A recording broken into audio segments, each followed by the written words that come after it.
Hi, I'm Mike and I'm an addict.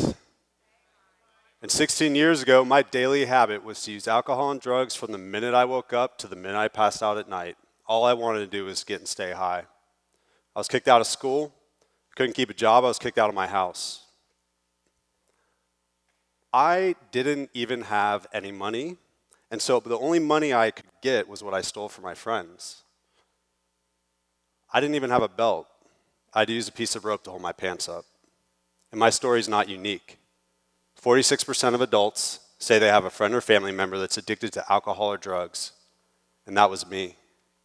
And I truly believed that I would be dead by the time I was 30. So I know after saying all this, what I'm about to propose is going to sound a bit confusing. I believe leaders should run their organizations like addicts. Addicts aren't like everybody else. We use all the time or we can't use it all. So we have to do recovery the same way, every single day. And when I got clean, they told me there were 3 principles that were so important, if I didn't practice them on a daily basis, I wouldn't live.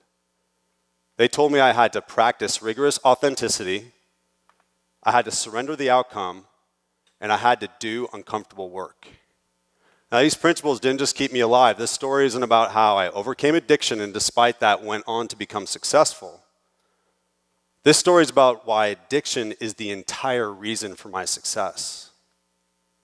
And so for me, my story starts in 12-step recovery, and I went to meetings. And what we do in meetings is we share. When I got there, I wanted to be the best addict, so I shared to impress everybody, and I pretended that I'd mastered these 3 principles even though I didn't understand them. Well, after months of this, one time I came into the meeting with so much pain, I knew if I didn't share real, I would relapse. And so I shared vulnerably, emotionally, messy. I was all over the place. It was the opposite of impressive. After the meeting, another addict came up to me. His name was Tim. He was a guy with 15 years clean, and he was a biker with a goatee. He was a little intimidating. And he said, "Mike, that was the best share you've ever done." I was like, "Tim, dude, that was the worst share I've ever done. What are you talking about, man?" He's like, "No, that was the first real share that you've ever done." That's what we do here. Keep doing that and you'll stay clean. That was the first time anyone had ever told me being authentic was impressive. It was also the first time I stood that close to a man in head-to-toe Harley leather. I didn't even know that they made clothes. How to become a drug addict to find that out. So it was one thing to practice these principles in the meetings. It was another thing to do it out in the real world. And when I got clean, I also entered a halfway house. And when I walked in, the house manager told me that I had 5 business days to get a job or they would kick me out. Now I'm sitting there and I'm wondering, what is a business day? Because I'm an addict, I don't know. And then I started thinking, I haven't had a job in 3 years. How am I going to find one in 5 days? But I went looking. And I saw an opening at a Sam Goody. Now, Sam Goody was a CD store, and for those of you who don't remember CDs, it's basically a brick and mortar Spotify. And I'd worked at one before, and so I applied. And in my application, I left the last 3 years blank because I was pretty sure if I wrote I did a lot of drugs, they weren't going to give me the job. Back at the halfway house, I call my sponsor because I'm worried about the interview, and I say, "What am I going to tell them when they ask me about the 3-year gap in my resume?" And he said, "Mike, it's really simple. Tell them the truth." Okay. I was like, "Chuck, I love your commitment to these 3 principles, man. That's great in the meetings, but we're out in the real world, buddy. If I tell them I'm an addict, I'm not going to get the job and I'll be out in the street, so what do I say?" And he said, "Mike, this isn't about the job. It's not even about the halfway house. It's about, are you willing to be authentic, surrender the outcome, and do uncomfortable work no matter what? This is about, do you want to stay clean?" Now, he wasn't my executive coach, so I had to take his suggestion. He was another addict who was sponsoring me and helping me stay alive. And so I walked into the job interview, and I told the truth. And at the end of the interview, the manager said, "When can you start?" I didn't just get the job that day. I realized When I went out into the real world, I would always wear a mask. And that day, I walked within there with my real face. I took that mask and the other 16 I've been carrying around my entire life and threw them away and knew the freedom of just wearing my face. But that would get tested because a year later, I found myself in corporate America. Not exactly a place known for surrender and authenticity. There are people that are tempted to be inauthentic, to obsess over outcomes they can't control, to take shortcuts to get ahead. But I was still an addict. I was still going to meetings. I was still practicing these 3 principles, and at first I thought they were going to hold me back. But I was promoted 8 times in 8 years. And it was because of these principles. You see, I was trusted because I was authentic. I was efficient because I didn't obsess over outcomes I couldn't control. And I was always willing to do the uncomfortable work. And so I had predictable results with integrity. They say it takes 10,000 hours to master a skill. Well, I got my 10,000 hours mastering these 3 principles during my time in corporate America, but it wasn't the billion-dollar company that I was working for that gave me the training. I did that job during the day, and at night, I got my 10,000 hours in with other addicts at meetings. 15 years later, I still go every week. So 9 years into my recovery, I'm no longer an addict trying to get high.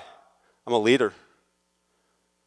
And when I was young, my dream was to become the CEO of my own company. But addiction killed that dream. And when I got into recovery, they told me that lost dreams can become awakened. And that dream came back thanks to these 3 principles. And I started a company with a business partner, and I left corporate America, and we were the first ever digital online self-scheduling platform for healthcare. But it was 2010, the economy was shaky, we were first-time entrepreneurs, we had no outside investors, and the odds were definitely against us. Despite all that, we stupidly withdrew from our savings accounts, drained them, withdrew from our 401k, maxed out our credit cards, which I found out later you're not supposed to do. We paid Citibank so much interest that I still say that it's like they were an investor. We bet everything on this company. And in the first 12 months, we signed up 5 hospitals, which is great, but it was not enough to stay alive. But we identified an expansion opportunity to add another 50 in one deal. And we spent 6 months on that opportunity. And on November 18th, 2010, they called me and said, we're going to put you in all 50 hospitals. We are going to go from thousands in revenue to over millions in a matter of months. I was relieved. I wasn't excited. We had put everything into this company. I thought we could get a real office. I wouldn't have to worry about payroll. And another reason that I'm not as excited is because the next day I found out that it wasn't going to happen. In that same 24-hour period, our software had failed at a hospital that was tied to the deal for 50. What are the odds? We were contractually obligated to let our customer know, and we knew that because we were such a young company, if we did that, the deal for 50 would be off and we would most likely go out of business. The kicker was we'd only impacted 1 patient. Our software didn't affect patient health. The patient didn't know, the hospital didn't know. We were the only ones that knew. So one of my team said, let's not tell them. They're fine, but it'll hurt us. Let's just fix a problem and keep going. I'm a first-time CEO. I've never made decisions like these. And during all this, my phone rings, and it's another addict. Now I'm sponsoring somebody, and he's got a very hard problem that he's trying to work through. And I hear myself almost automatically saying what my sponsor said to me, dude, it's simple. Be authentic, surrender the outcome, and do uncomfortable work. It's that simple. And as I hung up the phone, I realized, oh, dude, my decision is that simple. I'm going to have to tell them. So I called, and I told them about the failure. And I held my breath as I waited for the response.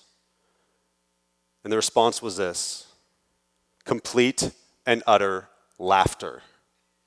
She was laughing at me. She was chuckling like it was a funny movie, and my entire financial future is on the line.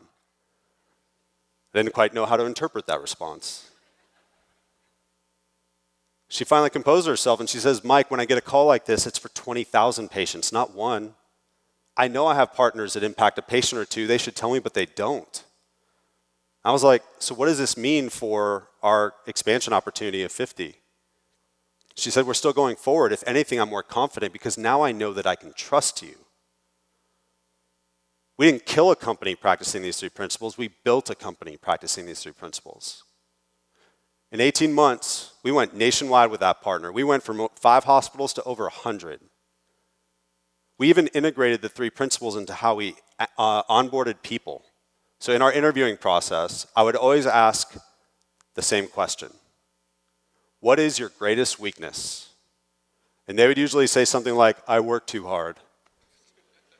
I'd be like, okay, that's a great interview answer. You spun a strength into a weakness, I get it. As a human being, I genuinely want to know what is one of your weaknesses. And then like startled, they usually say something like, I buy too many shoes. I'd be like, all right, let me show you what I'm looking for here. For me, one of my greatest weaknesses is that I work hard for things, and when I get them, I experience no joy. It kills the joy of the people around me. It negatively impacts morale. We fail to celebrate wins. I can't spin this as a strength. And so for you, as a human being on this earth, what is one of your greatest weaknesses? I know that's intense, but if they couldn't be authentic in that interview, if they couldn't surrender the fact that admitting a weakness would impact the outcome of them getting the job, then I couldn't trust them to do the uncomfortable work with my team, our partners, and our patients, and so I wouldn't hire them. We built a company with 50 people that practice these principles as a competitive advantage. We went up against companies with 600 employees or 150 million in venture capital against my credit card, and we would win. We won because our partners knew we were authentic. We were upfront about what we were good at and what we weren't. We told them what we knew and what we didn't know. We practiced surrender when it came to business decisions. If a partner asked us to change our software in a way that would hurt the patient experience, we would politely say no, explain why. And if they threatened to cancel the contract, ultimately, we surrendered that outcome. Building a company like that requires a tremendous amount of uncomfortable work. But we grew 20,000% in 5 years, expanded into 30 states, landed on the Inc. 500 as one of the fastest growing companies in America with no outside capital, and won Nashville's Best Place to Work award over and over again. So let's look at this through a different lens. Superheroes. They're everywhere. You can't watch a movie or TV without running into a superhero. We're obsessed with them. They're strong. They have powers that we don't have. We love it when they save the world for us. But yet, superheroes have to hide their identity. They too have to wear a mask. I mean, Superman can't tell the world that he's Clark Kent and that he's in love with Lois Lane. But we root on for him to save the world. What does that say about us? When I was young, my superhero wasn't Superman. It was a CEO. And I became an addict instead. Puking blood, lying, stealing, and stay high. I didn't know that these 3 principles could make my dream come true. But then again, how could I? According to the University of Massachusetts, in a study, 60% of adults can't go 10 minutes without telling a lie.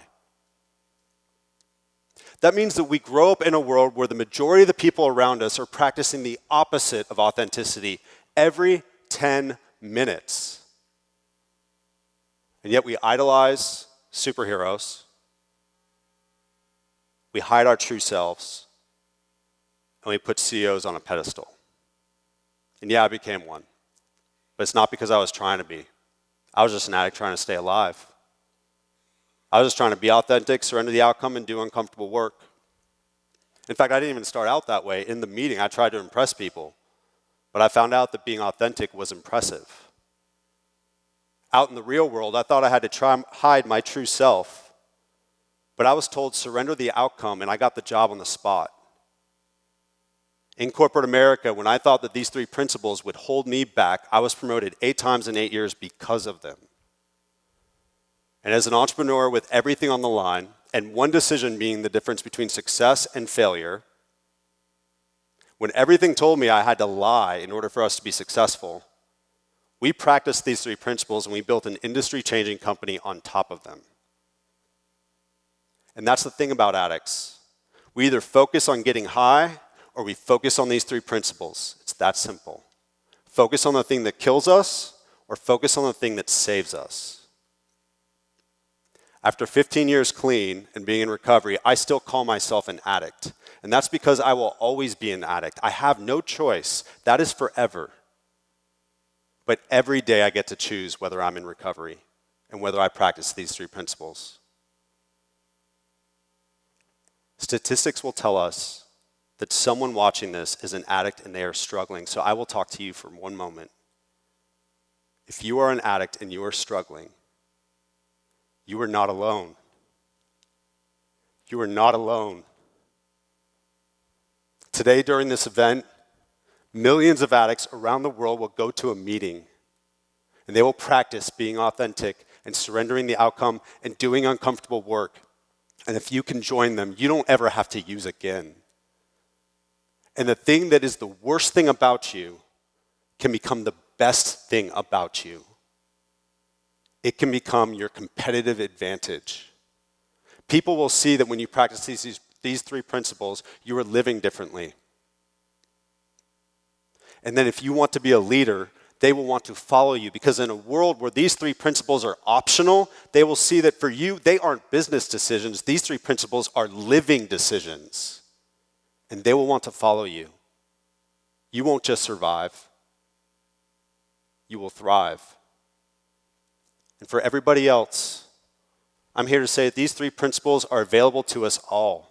Addicts have no unique claim on them. We have a unique incentive. If we don't practice them, we die. And we have a place to go to practice. But any leader can practice these. So the question is, if you're a leader, how committed are you to practicing these three principles? Or maybe the better question is for the rest of us, why would we follow anyone who wasn't? Imagine a future where the leaders in our world practice rigorous authenticity, surrendering the outcome, and doing uncomfortable work as if their lives depended on it. Not just committed, as if their lives depended on it. How could our world change? How would your job change? How would our lives change? As a kid, I dreamed of becoming a leader, and my dream came true. But it's not because I was focused on becoming a success story or a CEO. It's because over the last 15 years, to stay clean, I was just doing what drug addicts do. Thank you, guys.